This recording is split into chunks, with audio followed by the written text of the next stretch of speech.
देश के बजट में रक्षा क्षेत्र को और मजबूत किए जाने का जिक्र है।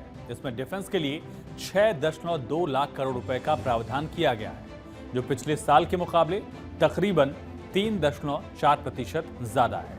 पिछले साल सरकार ने रक्षा क्षेत्र के लिए 5.93 लाख करोड़ का प्रावधान किया था और कुल बजट के हिसाब से देखें तो सरकार ने सबसे ज्यादा हिस्सा डिफेंस सेक्टर के लिए रखा है, जो कि तकरीबन 12.9% है। वित्त मंत्री ने मंगलवार को मोदी सरकार के तीसरे कार्यकाल का पहला बजट पेश किया। गरीब, महिला, युवा, अन्नदाता पर फोकस, लेकिन सबसे ज्यादा फोकस जो था वो रक्षा बजट पर रहा। यूनियन बजट की वेबसाइट के मुताबिक सरकार ने डिफेंस के लिए 6,21,940 करोड़ रुपए रखे हैं। इस बजट से डिफेंस सेक्टर को मजबूत करने के साथ आत्मनिर्भर बनाने का प्रयास भी किया जाएगा। रक्षा बजट को 4 भागों में बांटा गया है। इनमें पहला पार्ट है सिविल का, दूसरा हिस्सा है रेवेन्यू और तीसरा है कैपिटल एक्सपेंडिचर का और चौथा हिस्सा पेंशन का। इसमें सिविल से बॉर्डर रोड ऑर्गेनाइजेशन, ट्रिब्यूनल समेत सड़कें और बाकी डेवलपमेंट के काम होते हैं। ये 4 पार्ट हैं, सिविल, रेवेन्यू, कैपिटल एक्सपेंडिचर और पेंशन का। इन चारों के बारे में आपको समझाते हैं कि आखिर इन अलग अलग भागों में कितने पैसे का प्रावधान किया गया है इस बजट में। दरअसल सिविल से बीआरओ, ट्रिब्यूनल समेत डेवलपमेंट के काम होते हैं, जैसा कि आपको बताया, और इसके लिए सिविल के लिए 25,963 करोड़ रुपए का प्रावधान है।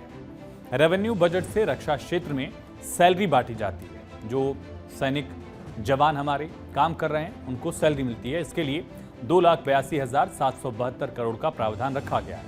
और कैपेक्स यानी कि कैपिटल एक्सपेंडिचर जो है, इससे हथियार खरीदे जाते हैं। इसके लिए बजट में 1,72,000 करोड़ रुपए का प्रावधान है। और सबसे जरूरी हिस्सा होता है पेंशन का। इसके लिए बजट में 1,41,205 करोड़ रुपए का प्रावधान है। ये अलग अलग हिस्से या 4 पार्ट, 4 हिस्से रक्षा बजट के। किसी भी देश की सेना की सबसे बड़ी ताकत उसके हथियार, फाइटर प्लेन्स और गोला बारूद होते हैं।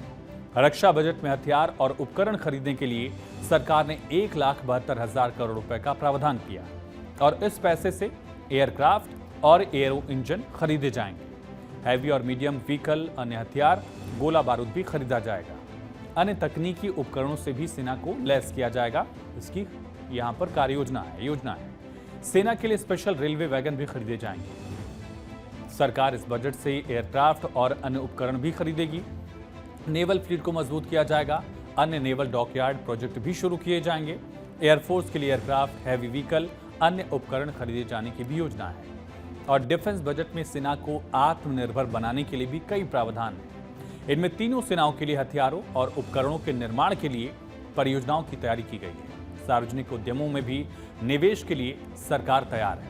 और इन सबसे पहले अंतरिम बजट में भी वित्त मंत्री ने ऐलान किया था कि डिफेंस सेक्टर के लिए डीप टेक टेक्नोलॉजी मजबूत की जाएगी। इसका मकसद हथियारों के क्षेत्र में देश को, भारत को, भारतीय सेना को आत्मनिर्भर बनाना है। इसके अलावा रोबोटिक्स, मशीन लर्निंग और क्वांटम कंप्यूटिंग जैसे क्षेत्रों में रिसर्च भी की जाएगी। डिफेंस को क्या क्या मिला ये भी समझिए। दरअसल अंतरिम बजट की तुलना अगर आप करेंगे और जो बजट अभी आया, इसके कंपैरिजन में दरअसल 400 करोड़ रुपए सेना का बजट बढ़ाया गया है। रक्षा क्षेत्र के लिए 6.21 लाख करोड़ रुपए का प्रावधान है। पिछले वर्ष के मुकाबले इसमें 3.4% का इजाफा दर्ज किया गया। पिछले साल 5.93 लाख करोड़ का रक्षा बजट था और कुल बजट के हिसाब से रक्षा बजट का हिस्सा अकेले 12.9% जरूर है, लेकिन सैलरी बांटने के लिए बजट का 45% खर्च होता है। हथियार खरीदने के लिए 27.6% खर्च होता है और रिटायर्ड सैनिकों की पेंशन के लिए 22.7% बजट रहता है। सरहदी इलाकों में सड़क बनाने के लिए 2,951 करोड़ रुपए जो हैं वो दरअसल आवंटित होंगे, या कह सकते हैं कि प्रावधान है। बजट पेश होने के बाद रक्षा मंत्री राजनाथ सिंह ने वित्त मंत्री निर्मला सीतारमण का आभार जताया। रक्षा मंत्री ने कहा कि रक्षा मंत्रालय को उच्चतम आवंटन 12.9% देने के लिए वित्त मंत्री का आभार। ये भी लिखा कि मुझे खुशी है कि सीमा सड़कों को पूंजीगत मद के तहत पिछले बजट की तुलना में आवंटन में 30% की वृद्धि की गई है। बीआरओ को 6500 करोड़ रुपए का यह आवंटन हमारे बॉर्डर इंफ्रास्ट्रक्चर को और गति देगा। रक्षा उद्योगों में स्टार्टअप पारिस्थितिकी तंत्र को बढ़ावा देने के लिए स्टार्टअप, एमएसएमई और इनोवेटर्स द्वारा दिए गए तकनीकी समाधानों को वित्त पोषित करने के लिए IDEX योजना के लिए 518 करोड़ आवंटित किए गए। ये तमाम जानकारी जो है वो डिफेंस मिनिस्टर की तरफ से दी गई और साथ ही उन्होंने शुक्रिया अदा किया है वित्त मंत्री का। अब आते हैं इस पर कि इस बार के बजट में रेलवे को लेकर क्या बड़े ऐलान किए गए, क्योंकि लगातार रेलवे चर्चा में भी है और कई रेल दुर्घटनाओं का भी सामना करना पड़ा देश को। पिछले साल जून में ओडिशा में हुआ हादसा हो बालासोर एक्सीडेंट, या पिछले महीने बंगाल बिहार सीमा पर जो रेल हादसा था, और हाल ही में उत्तर प्रदेश के कोंडा के पास रेल एक्सीडेंट। रेलवे का फोकस इन्हें कम करने और ढांचागत मजबूती पर है। इसके अलावा वंदे भारत, अमृत भारत, बुलेट ट्रेनों पर भी सरकार काम कर रही है। यात्रियों को वेटिंग टिकट से निजात दिलाने, उनकी सुरक्षा को ध्यान में रखकर भी इस बजट में रेलवे के लिए ऐलान है। क्या ऐलान है, क्या प्रावधान है, ये भी समझते हैं। 2024-25 में नई रेल लाइनों को बिछाने के लिए अनुमानित 34,603 करोड़ रुपए की राशि का आवंटन है। पिछले आम बजट में राशि 34,410 करोड़ थी। इस बार ये राशि दरअसल 200 करोड़ लगभग ज्यादा है। वहीं दोहरी रेल लाइन बिछाने के लिए भी बजट की राशि को कम किया गया है।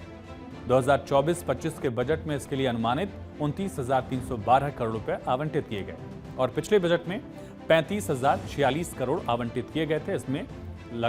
इसमें कमी दर्ज की गई। दरअसल आप कह सकते हैं कि मोदी सरकार के तीसरे कार्यकाल के पहले बजट में रेलवे के लिए कई प्रावधान किए गए हैं। इनमें ट्रेनों की संख्या बढ़ाने, रेलवे ट्रैक का विद्युतीकरण, नई ट्रेनों के संचालन पर फोकस दिखा है और नई रेलवे लाइन बिछाने के लिए बजट की राशि बढ़ाई गई है। 34,603 करोड़ रुपए की राशि के आवंटन की योजना है। विद्युतीकरण के लिए भी 6,472 करोड़ की राशि है।